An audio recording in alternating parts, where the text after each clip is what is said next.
अब आप लोग रेस्पिरेटरी सिस्टम की आगे की बातें डिस्कस करेंगे आप लोगों से। तो देखो, रेस्पिरेटरी सिस्टम में अगर हम लोग आगे डिस्कस करते हैं और क्या क्या बातें हैं तो इसके बारे में आप लोग जानिए। रेस्पिरेटरी सिस्टम में ज्यादा बातें याद नहीं रखनी है, केवल दो ही बातें इंपॉर्टेंट याद रखनी। एक तो मैंने कहा था जैसे स्पाइरिकल, सबसे ज्यादा क्वेश्चन स्पाइरिकल से बनता है, वो मैं आपको पहले बता चुका हूं। दूसरी बात होती है ट्रैकी। बात ये आती है कि जो कॉकरोच होता है उसका जो रेस्पिरेटरी ऑर्गन है तो देखा जाए क्या होता है, ट्रैकी या ट्रैकिया बोलते हैं, और ये ट्यूब के फॉर्म में पाया जाता है। जैसे कोई ट्यूब्यूल हो तो मैंने लिखा है रेस्पिरेटरी जो सिस्टम है तो उसको ट्रैकियल सिस्टम या रेस्पिरेटरी ट्यूब्यूल टाइप यूज करते हैं। तो इसका जो सिस्टम है वो क्या कहलाता है, ट्रैकियल सिस्टम। जैसे हमारे रेस्पिरेशन में लंग्स हेल्प करते हैं, ऐसे ही कॉकरोच के रेस्पिरेशन में कौन हेल्प करता है, ट्रैकी या ट्रैकिया। दूसरी बात मैंने आपको बोली कि यहाँ पे आपको केवल दो बातें याद रखनी। एक तो आपको ट्रैकी के बारे में जानना है, दूसरा स्पाइरिकल्स के बारे में। शायद मैं स्पाइरिकल्स के बारे में आपको पहले ही बता चुका हूँ कि जो स्पाइरिकल्स होती है वो 10 पेयर होती है, 2 पेयर थोरेसिक और 8 पेयर एब्डोमिनल, पहले बता चुका हूँ। आपको मैंने बताया था कि इनकी तुलना हमारी एक्सटर्नल नोस्ट्रल से करते हैं, एनालॉगस टू एक्सटर्नल नोस्ट्रल। ये बात हम आपसे पहले डिस्कस किए हैं तो याद होना चाहिए आपको। दूसरी बात आती है, यहाँ पे देखो मैंने लिखा है ट्रैकी। किसके बारे में लिखा है, ट्रैकी के बारे में लिखा है। तो ट्रैकी के बारे में देखिए, ट्रैकी या ट्रैकिया के बारे में अगर आप लोग देख रहे हैं तो ट्रैकी या ट्रैकिया के बारे में क्या लिखा है, branch closed elastic trachea found in the haemocoel. ये अगर देखा जाए तो देखो इसकी कैविटी को, कॉकरोच की कैविटी को क्या बोलते हैं, हीमोसील कहते हैं। तो ये जो इलास्टिक जो ट्रैकिया है वो किसमें पाया जाता है, मैंने कहा branch close elastic trachea. Elastic होता है नेचर से, लचीला टाइप का होता है। ये ट्यूब्यूल होती है, एक्चुअली हमारी तरह लंग्स की तरह तो डेवलप होता नहीं, तो ट्यूब्यूल होती है जो कि हीमोसील में पाई जाती है। दूसरा पॉइंट लिखा है trachea divided into branch and enter into body part, मतलब कि यही जो ट्यूब्यूल होते हैं हमारी बॉडी पार्ट, जो बॉडी टिश्यू है हमारे नहीं, सॉरी कॉकरोच के बॉडी टिश्यू में एंटर कर जाते हैं। फिर लिखा last branch of trachea is called tracheoles. ये पॉइंट इंपॉर्टेंट है, ब्रांच इसकी और पतली होती जाती है उनको क्या, ट्रैकियोल्स क्या होता है, ट्रैकिया की जो लास्ट ब्रांच है वो क्या कहलाते हैं, ट्रैकियोल्स कहलाते हैं। फिर exchange of gases takes place, मैंने क्या कहा, exchange of gases takes place between the tracheoles and tissue by simple diffusion.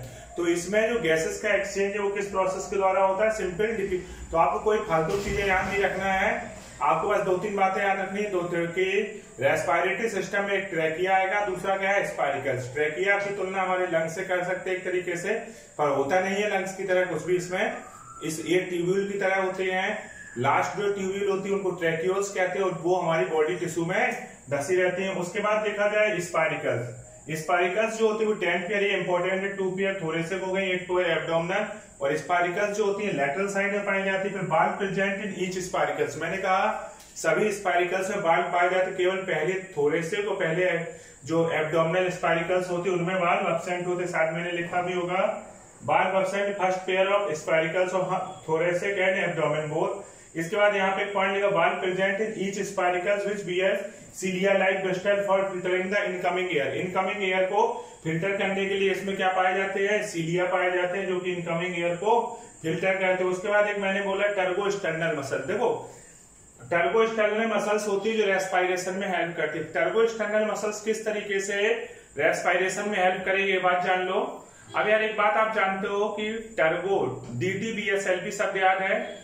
DTBSLP का मतलब क्या, डोर्सल टर्गाइड वेंट्रल स्टर्नाइड और लेटरल प्लूराइड। क्या हुआ, डोर्सल टर्गाइड वेंट्रल स्टर्नाइड और लेटरल प्लूराइड। तो इन्होंने क्या बोला, टर्बो स्टर्नल। तो डी मतलब डोर्सल साइड, टर्बो मतलब टर्गाइड, मतलब कि एक तो डोर्सल साइड की बात हो रही, BS मतलब वेंट्रल साइड, डोर्सल और वेंट्रल, सिंपल सी बात है। तो ऐसी मसल्स जो डोर्सल, मान लो हमारी ये वेंट्रल साइड है, डोर्सल साइड है, दोनों को कनेक्ट करती है जो मसल्स। तो सिंपल सी बात है, ये मसल्स ही फैलेगी और पिचकेंगी, दबेगी, तो क्या होगा, रेस्पिरेशन होगा। सिंपल सी बात है, जब ये फैलेगा यहाँ का वॉल्यूम बढ़ेगा तो एयर बाहर से अंदर आएगी, और जब ये कम होगा तो अंदर से एयर बाहर आएगी। तो इस तरीके से ये सब इतना क्वेश्चन नहीं बनता हमारा, तैयार रखो बस। ह्यूमन का, कॉकरोच का ये सब नहीं बनता, मेनली स्पाइरिकल्स पे जब भी बना क्वेश्चन, स्पाइरिकल्स या रेस्पिरेटरी ऑर्गन ट्रैकी पूछा गया। इतने सारे पॉइंट जो बताए हैं ये सब कभी आते नहीं है, आपको बस इतना याद रखना है कि इस तरीके से होता है। इसके लिए बहुत ज्यादा टेंशन नहीं लेनी है। अब हम लोग एक्सक्यूटिव सिस्टम डिस्कस करेंगे। अब अगर एक्सक्यूटिव सिस्टम के बारे में देखा जाए तो जो एक्सक्रीटरी सिस्टम होता है इसमें कौन कौन सी चीजें हैं जो एक्सक्रीशन में हेल्प करती हैं। तो मैंने मेलपीजियन ट्यूब्यूल तो आपको पहले ही बता दिया था कि मेलपीजियन ट्यूब्यूल जो होता है कॉकरोच का मेन एक्सक्रीटरी ऑर्गन होता है। जो मेलपीजियन ट्यूब्यूल होता है मैंने पहले बताया था मिडगट और हाइंडगट के जंक्शन पे पाया जाता है। उसके अलावा मैंने यहाँ पे पॉइंट क्या लिखा है, येलो कलर की होती है। क्या होती है? येलो कलर होती है, थिन फिलामेंट येलो। चीजें क्या क्या है बायो में ये भी ध्यान रखना, बाइल पिगमेंट था, कॉर्पस लूटियम थी। इस तरीके से आपको हर बात दिमाग में लानी कौन कौन सी चीजें थी। कॉर्पस लूटियम येलो होती थी, बाइल पिगमेंट येलो होते थे, और येलो क्या है मेलपीजियन ट्यूब्यूल। और क्या क्या चीज येलो है हमें ध्यान देना है, ठीक है। आप लोग खुद से सोचेंगे बताएंगे हमें।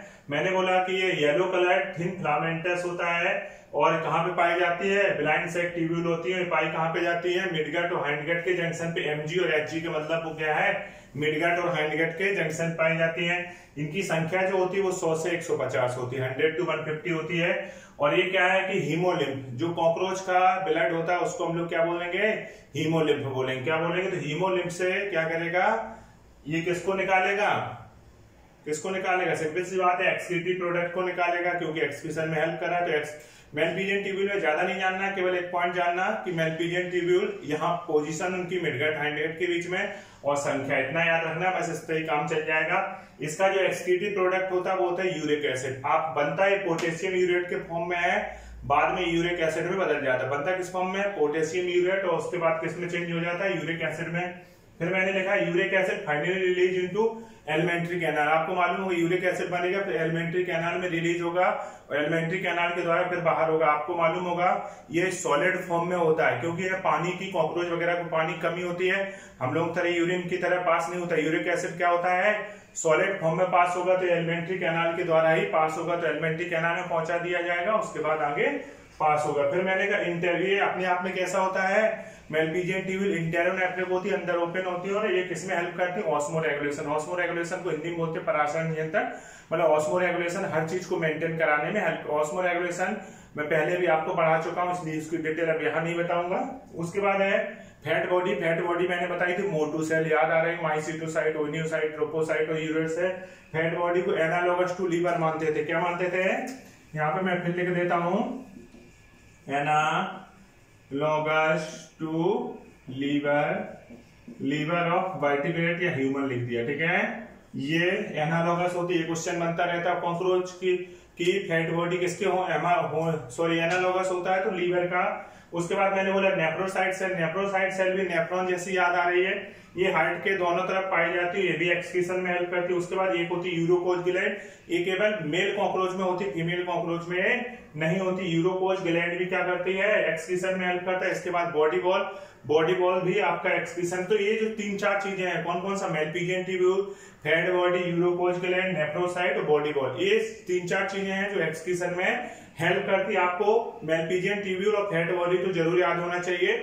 उसके अलावा दूसरी चीजों का क्वेश्चन नहीं बनेगा, मगर ये चीज तो पक्का याद होना चाहिए, इन पे बनता रहता है। हम लोग circulatory system, nervous system discuss करेंगे, सर्कुलेटरी सिस्टम कैसा होता है, नर्वस सिस्टम कैसा होता है।